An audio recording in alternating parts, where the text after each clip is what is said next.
हे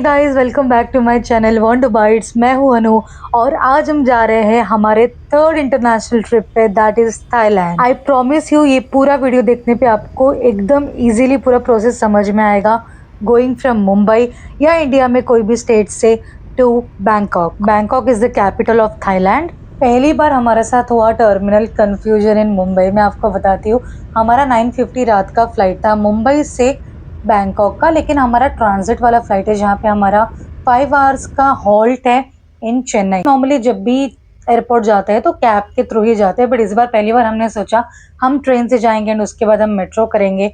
तो ये कॉम्बिनेशन इसलिए हम लोग ने चुना बिकॉज आजकल ट्रैफिक इतना ज़्यादा बढ़ गया है कि हमारे यहाँ से एयरपोर्ट जाने को ऑलमोस्ट 3 घंटे लगते शाम के टाइम पे।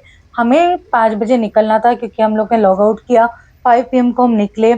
हम जल्द से जल्द ट्रेन भी पकड़ा, हम लोग 6:15 तक एयरपोर्ट रोड पहुंच भी गए। लेकिन मेट्रो से अगर आप जाते हो तो एयरपोर्ट रोड पे आपको उतर जाना है, वहां से आपको 10 मिनट्स में एयरपोर्ट आप पहुंच जाओगे। लेकिन यहाँ पे ट्विस्ट ये है, अगर आपको पता नहीं होगा, मुंबई में 2 टर्मिनल है। Terminal 1 is the old airport Santa cruise वाला, टर्मिनल 2 इज द अंधेरी वाला एयरपोर्ट। हम लोग का इस बार पहली बार टर्मिनल 1 था और हमें इस बात का थोड़ा आइडिया नहीं था बिकॉज जितनी बार भी हम लोग गए, हम टर्मिनल 2 अंधेरी वाले एयरपोर्ट पे गए। तो हम लोग आज भी वही सोच के एयरपोर्ट रोड मेट्रो स्टेशन में उतर के ऑटो को पूछा कि आप कितना लोगे, तो उन्होंने बताया कि आपका टर्मिनल 1 है। ऑटो के थ्रू जाओगे तो काफ़ी दूर हो जाता है, लेकिन आप कैब करोगे ओला या उबर, आपको 100-120 रुपीज़ में पहुंचा देंगे वो इजीली 15-20 मिनट्स में, बिकॉज वहाँ पे एक अलग सा रूट है जो सिर्फ कैब को अलाउ करता है। इस तरीके से हम टर्मिनल 1 पहुंच गए, टर्मिनल 2 नहीं। बट ये जो एयरपोर्ट है, मैं पहली बार आई हूँ, काफी छोटा सा एयरपोर्ट है। जो फीलिंग वो टर्मिनल 2 अंधेरी का एयरपोर्ट देता है वो इस एयरपोर्ट ने नहीं दिया। एयरपोर्ट में सबसे पहला प्रोसेस होता है चेक इन, जो अपना बैगेज है उसे चेक इन करवाना। हर एयरप्लेन का अपने अपने पॉलिसीज होता है। जैसे इंडिगो का इस बार का हमारा जो लिमिट था दैट वाज 20 kgs। बाकी depending on the flight, depending on the flight company 15, 20, 30 कितना भी हो सकता है। इसे आपको पहले ही चेक करना होगा यहाँ आने से पहले।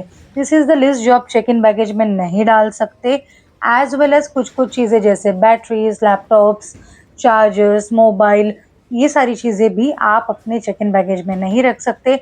इसे आपको कैरी करना पड़ेगा आपके साथ जो है कैबिन बैगेज में। रखोगे तो आपका ये जो भी सामान है निकाल दिया जाएगा या फिर आपको कॉल आएगा। जैसे आप बैग चेक इन करते हो वो लोग वेट चेक करेंगे एंड वो पास कर देंगे और आपको बोर्डिंग पास मिल जाएगा, जिससे आपको लैंड होने तक बैंकॉक में कैरी करना है, बिकॉज वही आपका मेन टिकट है अभी जो आपको कैरी करना है। इसके बाद सेकेंड जो प्रोसेस होता है नॉर्मली वो है सिक्योरिटी चेक का। जो कैबिन बैगेज जो आप अपने साथ कैरी कर रहे हो, 7 kgs का लिमिट होता है, उसका चेकिंग होगा। इसमें आपको कुछ भी बैटरी आइटम होगा या कोई भी चीजें होंगे वो आपको ट्रे में निकाल के चेक करवाना होता है। एंड अगर इंटरनेशनल एयरपोर्ट है स्पेशली, तो पानी या सॉफ्ट ड्रिंक या कुछ भी चीजें कैरी मत करिएगा, वो उसे निकाल के रख देंगे। हम लोग ने इस बार करेंसी एक्सचेंज जो है वो मुंबई से ही कर लिया था, थाने में चिरायू फॉरेक्स। इनका सर्विस काफी अच्छा है, सबसे लो रेट से इनका यानी perfect and best currency exchange rates आपको देगा चिरायू फॉरेक्स। हम लोग जब गए थे 2.48 2.49 था थाई बात का, जिसके एक्सचेंज में हमें मिला 2.57। बाकी हर जगह मुझे 2.6 2.65 ऐसे रेट्स मिल रहे थे, लेकिन चिरायू से मुझे बेस्ट रेट्स मिल गया। मैंने मेरे सिंगापुर ट्रिप के लिए भी यही से करवाया था। इंपॉर्टेंट डॉक्यूमेंट्स जो आपको लगेगा for going to Thailand is your passport, flight tickets, room bookings, travel insurance is not mandatory, लेकिन इंटरनेशनल ट्रिप के लिए हमेशा करिएगा, कभी भी जरूरत पड़ सकता है। ओरिजिनल पासपोर्ट होना जरूरी है with 6 months validity. Flight tickets होनी जरूरी है, return flight ticket specially, because वो आपको पूछेंगे। एंड आपको रूम बुकिंग्स भी पूछा जाएगा, क्योंकि हम लोग को ये मुंबई के एयरपोर्ट में पूछा था। इमिग्रेशन प्रोसेस हमारा मुंबई के एयरपोर्ट में नहीं हुआ, मे बी ये चेन्नई में होगा, बिकॉज हमारा डोमेस्टिक फ्लाइट है मुंबई टू चेन्नई। जो टिकट्स जो फ्लाइट हमने बुक किया था वो इंडिगो का था। आप देख सकते हो थाई एयर और इंडिगो में सिर्फ 1000 का फर्क है, तो please go for Indigo because काफी सेफ एंड बेस्ट एयरप्लेन है इंडिगो। मैं नॉर्मली इंडिगो ही बुक करती हूँ और हम लोग इंडिगो से ही गए थे। हम लोग का दिसंबर एंड था तो काफी महंगा था रेट्स, इट वॉज 25,000 पर person, I am sorry around 28,000 पर पर्सन रिटर्न फ्लाइट्स था, तो उस हिसाब से यू कैन बुक। ये आपको एक झलक दे देती हूँ मैं टर्मिनल 2 का, मुंबई टर्मिनल 2 जो इंटरनेशनल एंड डोमेस्टिक एयरपोर्ट है। हम जब कुछ मंथ्स पहले सिंगापुर गए थे तो हमारा यही से फ्लाइट था बिकॉज ये इंटरनेशनल एयरपोर्ट है और हमारा डायरेक्ट फ्लाइट था सिंगापुर के लिए, मे बी इसलिए हम लोग को यहाँ से मिला था। दिस इज द लाउंज जहाँ पे हम लोग ने खाना खाया। इस पे मैं एक पूरा वीडियो बनाने वाली हूँ जो होगा थाईलैंड सीरीज के एंड में, full video on the lounge. ये एक ही लाउंज था डोमेस्टिक एयरपोर्ट में, यानी ये टर्मिनल 1 वाले एयरपोर्ट में, एग्जैक्टली बोर्डिंग गेट के सामने। अगर आपके पास ऐसा डेबिट या क्रेडिट कार्ड है जिसमें लाउंज एक्सेस इंक्लूड है, then you can go for free by just giving 2 rupees और 25 रुपीज। बोर्डिंग स्टार्ट हो चुका है। आपका जो फ्लाइट का टेक ऑफ टाइम होगा उससे 30 to 40 मिनट्स पहले बोर्डिंग गेट ओपन हो जाता है एंड 15 to 20 मिनट्स पहले बोर्डिंग गेट बंद भी हो जाता है, तो आपको उस हिसाब से यहाँ पे पहुंचना है। हमारा बोर्डिंग स्टार्ट हो चुका था, हम लोग को ज्यादा टाइम लाउंज में नहीं मिला because of this terminal confusions, तो हम लोग जस्ट 20 मिनट्स में खाना खा लिया एंड इसके बाद now we are just going inside the flight.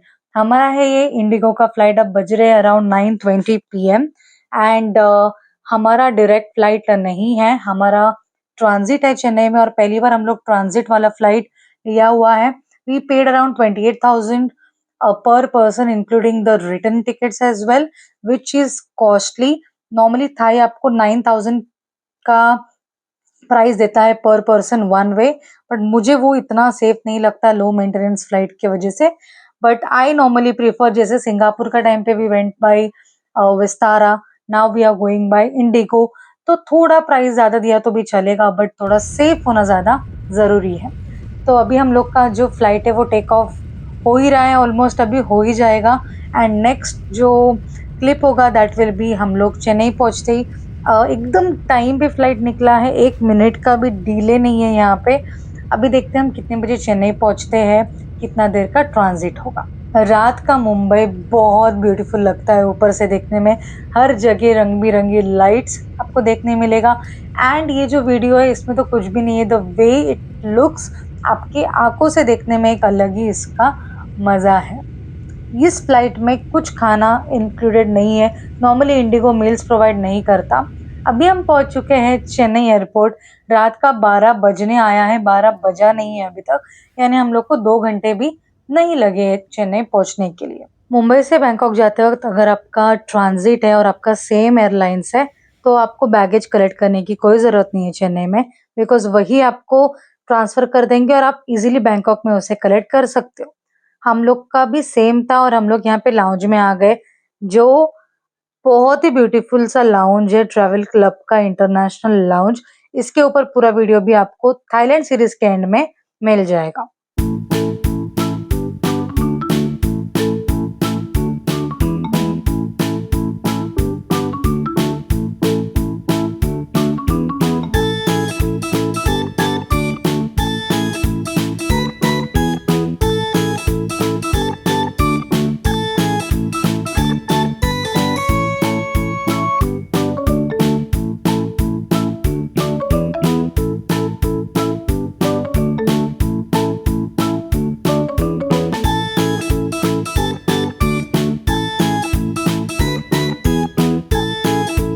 India के टाइम का 4:40 AM का फ्लाइट था हमारा चेन्नई से और हमारा जो बोर्डिंग है वो 3:40 को ही स्टार्ट हो चुका था और जो हमारा लाउंज है उसमें हम लोग को एंट्री नहीं दिया। 12 बजे बोला कि 1:30 बजे आपको आना पड़ेगा, क्योंकि बोर्डिंग टाइम से 2 घंटे पहले ही आप लाउंज में आ सकते हो। वो चेन्नई की जो लाउंज है उसका ऐसा रूल था, कोई आपको 3 से 4 घंटे पहले भी भेज सकते, depends on which lounge you are going to access. Sharp 4:40 को फ्लाइट निकला चेन्नई से, एकदम टाइम पे पहुंचा है। अभी हम लोग बैंकॉक लैंड करने ही वाले हैं सुवर्णभूमि एयरपोर्ट में और थाईलैंड के टाइम के हिसाब से अब 9 बज रहा है। मतलब आप सोचो 3 घंटे लगे सिर्फ हम लोग को चेन्नई से बैंकॉक पहुंचने में। जो टाइम टिकट में बताया गया था वो था 9:50 AM बैंकॉक का टाइम, लेकिन 9 बजे ही पहुंचा दिया। अभी देखते हैं प्रोसेस को, इमिग्रेशन प्रोसेस, बैगेज कलेक्ट करना है, ये सारी चीजें कैसी होती है, कितना टाइम लगता है। हम फाइनली थाईलैंड पहुंच चुके हैं। We have landed in Thailand, that is in Bangkok. Bangkok India से 1.5 आवर आगे है, यानी हमारा जो फ्लाइट चेन्नई में 4:40 को निकला था वो 9:15 के आसपास बैंकॉक के टाइम का पहुंच चुका है। मतलब आप कैलकुलेट कर ही सकते हो कि हमें कितना टाइम लगा। बहुत प्यारा सा एयरपोर्ट है, लेकिन जो सिंगापुर का एयरपोर्ट था उसको कुछ मैच ही नहीं है, बिकॉज वो इसलिए तो उसे वर्ल्ड का सबसे ब्यूटीफुल एयरपोर्ट कहा जाता है। और अगर आपको उस एयरपोर्ट का या सिंगापुर सीरीज को देखना है, मैंने A to Z information day wise video बनाया हुआ है, उसका लिंक आपको मिल जाएगा डिस्क्रिप्शन बॉक्स में। हमारा इमिग्रेशन क्लियर हो चुका है। 2 मिनट का काम था, बस पासपोर्ट देखा, एक पिक्चर क्लिक कर लिया और फिंगरप्रिंट, दैट्स इट। उन्होंने बाकी कुछ भी नहीं पूछा। स्टिल मैं आपको रिकमेंड करूंगी, आप जब भी आते हो आपके पास कुछ कैश रखिए, 10,000 बात पर पर्सन रखिए। जरूरत नहीं है, वीजा फ्री है तो कुछ भी नहीं पूछेंगे आपको, ये बस आपके सेफ्टी के लिए आप रख सकते हो। जैसे ही लैंड हो जाएगा फ्लाइट, आपको आपका बैगेज काउंटर नंबर दिया जाएगा, यहाँ पे जाके आप अपना बैगेज कलेक्ट कर सकते हो। फिलहाल थाईलैंड वीजा फ्री है, वीजा ऑन अराइवल नहीं। इसका मतलब है आप जैसे ही लैंड हो जाओगे सीधा इमिग्रेशन काउंटर पे चले जाओ, कोई स्कैम में आपको फंसने की जरूरत नहीं है। सीधा इमिग्रेशन काउंटर पे जाओ, इमिग्रेशन क्लियर हो जाएगा। अब जैसे ही अराइव हो जाओगे आपको हर जगह सिम कार्ड दिखेगा, लेकिन मैंने पहले ही क्लूक से किया हुआ था सिम कार्ड बुक। यहाँ पे आके बस मुझे पिकअप कर लेना था। अराइवल का जो सेकेंड फ्लोर है उस पे सबसे लास्ट काउंटर है क्लूक का, जहाँ पे मैंने सिम कार्ड पिकअप कर लिया। उन्होंने ही सिम कार्ड डाल के पूरा सेटअप करके दे दिया। विद इन 2 मिनट सिम चालू भी हो जाएगा, ऐसे उन्होंने बताया। That means the process is very very simple. बस क्लूक शॉप ढूंढना थोड़ा डिफिकल्ट है। ये था जो हमने बुक किया था क्लूक एप्लीकेशन में मुंबई से ही। जो भी आप बुक करोगे थोड़ा एडवांस में बुक करिए, this is very good. Second floor में आपको मिल जाएगा। टूरिस्ट कार्ड है डीटैक का, 10 डेज का 50 GB है, 450 रुपीज का कार्ड है। इसका लिंक भी आपको डिस्क्रिप्शन में मिल जाएगा। ये आपको दिख रहा है इसका एग्जैक्ट एड्रेस, ये आप देखोगे सबसे लास्ट शॉप जो 1 लिखा होगा ना, उसी के लेफ्ट साइड में आपको ये क्लूक शॉप दिखेगा, और यही से आप बाहर निकल सकते हो जैसे आपका सिम कार्ड पिक हो जाएगा। यहाँ पे आप जैसे ही पहुंचोगे there are different options to go to the Bangkok city. जैसे एयरलिंक बस होता है जिसके थ्रू आप पहुंच सकते हो फाया थाई BTS स्टेशन, और वहां से आपको मिल जाएगा सुकुमवित के लिए BTS, एंड वहां से आप अलग अलग जगह जा सकते हो। लेकिन मुझे ऐसा लगा कि ट्रांजिट किया है हम लोग ने, इतना देर हुआ है, रात का नींद भी ठीक से हुई नहीं है, तो बेस्ट ऑप्शन इज ग्रैब। क्योंकि जब मुंबई से आओगे ना, सबसे बेस्ट एप्लीकेशन जो आपको इंस्टॉल करके रखना है दैट इज ग्रैब, और ग्रैब से आप इजीली कार बुक कर सकते हो। हमें लगा अराउंड 250 बात यहाँ से एयरपोर्ट से हमारे रूम तक पहुंचने के लिए। और यहाँ के लोग काफी स्पीड चलाते हैं गाड़ी, इतना स्पीड कि आपको थोड़ा बहुत डर भी लगेगा, अरे भाई थोड़ा धीरे चला ले। तो थाईलैंड का है थोड़ा स्पीड इश्यूज। अगर आप डायरेक्टली मुंबई से नॉन स्टॉप फ्लाइट में आते हो, देन अगर आपको थोड़े पैसे भी बचाने हैं, you can go through the airlink बस, जो आपको सामने ही मिलेगा एयरपोर्ट के, और वहां से आप BTS के थ्रू जा सकते हो। अगर आप 4 जन हैं तो आग बंद करके ग्रैब में आइए, because that is the best option 250 बात के लिए। बिकॉज आप बस से भी आते हो, 2 जन का 180 बात के आसपास जाएगा। तो हमारा जो ग्रैब ड्राइवर था he was very very good. उन्होंने एकदम प्रॉपर हम लोग को जगह पे छोड़ा, कौन से रूम में हम रुके और हम लोग जैसे ही पहुंचे कहाँ गए, ये सारी चीजें जानने के लिए आप please subscribe to my channel. जो नेक्स्ट वीडियो होगा उसमें आपको सारा इन्फॉर्मेशन मिल जाएगा। If you like this video please do like and do share. Thank you so much.